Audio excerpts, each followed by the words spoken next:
Hey kids, Saw Surgeon here. Just getting ready to crack in. Actually, I already cracked into it a little bit. Sorry, got ahead of you. Working on Joe's splitter on the Eastonmade Ultra. So let's see where we're at with it. Dun, dun, dun, dun, dun, Ultra.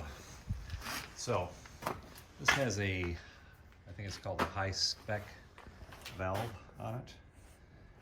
Made, I don't know if it's made in Canada or France, but I just realized I don't have my glasses on, so stand by. Technical difficulties while I toss on my appendages here so I can see what I'm talking about.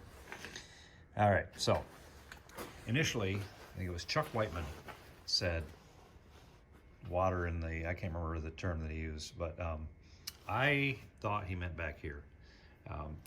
This is just like a protective cover.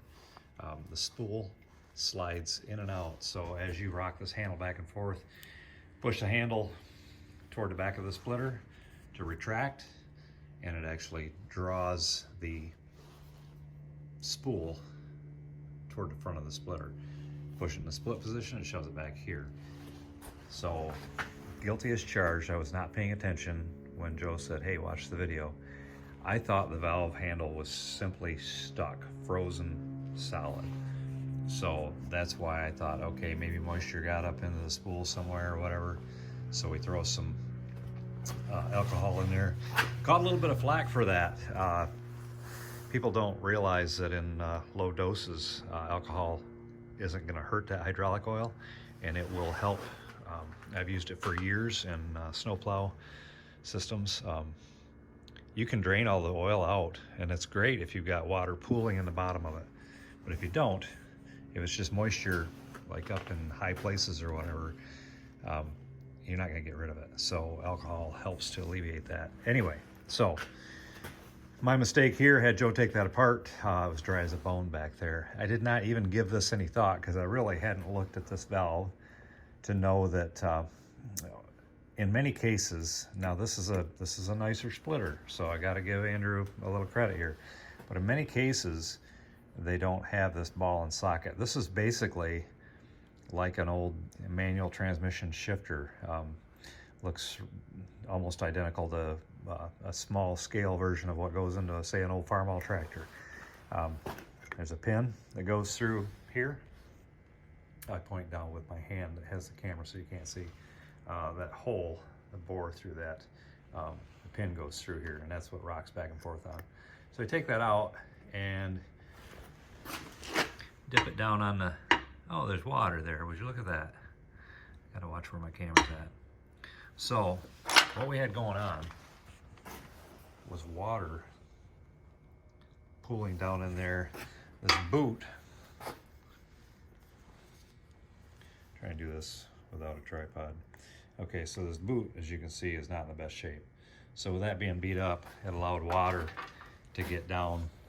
And there's another reason why Joe hasn't had this thing inside a whole lot lately, but I can't think of what it was, so we won't talk about that. It's probably a bad subject anyway, so we won't even bring up the quad. Oh, crap, I just blew it.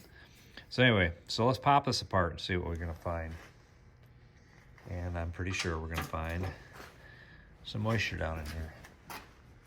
I should have had a white rag or something. We'll put the glove down there and we'll pull this back and see how much water comes out of this, if any. Oh, look at that. Look at all that water. So, Houston, I think we found the problem. So most of it went out of my glove, but there's a bunch of it there and some other crap in there. So I have a call into Eastonmade. I'm going to see what Andrew and I think it's Henry, what they say they want to do. And I actually want to just put a little weep hole in the bottom of this. I want to put a new boot on top of it, put a weep hole, and I actually thought about drilling and tapping it for a grease fitting. And the idea, if the grease fitting was up high, maybe we could just keep that cavity full and just work the moisture, out of it. So every time I do an oil change, just give it a pump. It wouldn't take much, but anyway, so that's what we're looking at. So I think that will solve the problem. So quite a little bit of water come out of that. I wasn't really even anticipating that much to be in there. So that would definitely be the problem, or cause a problem. So it allowed the, let's see, so he was able to extend the ram out. So by pulling the lever into the split position, thereby forcing the spool in, there was room for it to travel. But with that cavity being full of water,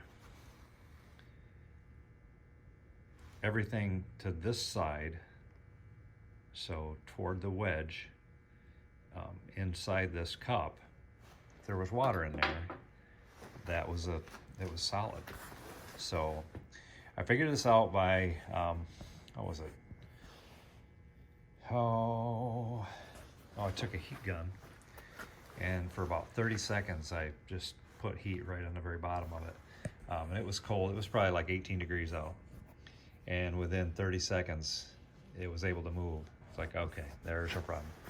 So anyway, so I'd like to give credit to Chuck Whiteman, because he's really the one that, he knew what he was talking about right out of the gate.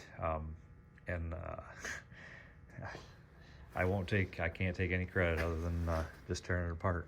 So anyway, I guess next time, maybe there'll be a lesson in this. Next time Joe tells me to watch a video, I'll watch the whole thing before commenting, because like I say, I simply thought the valve was set up. I did not think that it went one way and not the other, because that definitely changes the storyline. So anyway, so that's what we've got. I'm going to clean it up and wait on a phone call from Eastonmade. I guess I could be talking to you, couldn't I? So we'll clean it up really good, and we'll see what he wants to do. I don't know if Andrew's gonna, or it'll probably be Henry making the decision what they're gonna want to do, but they're more than willing to do whatever we ask. So they said they would send out a valve right away, and I just don't think we need to go to that extent. So if they can come up with just a boot, that would be awesome. I'm hoping that. So furnace is coming on. That's my cue to shut up. So I will say blessings all. Thank you for being here, and we'll see how this comes together. We gone.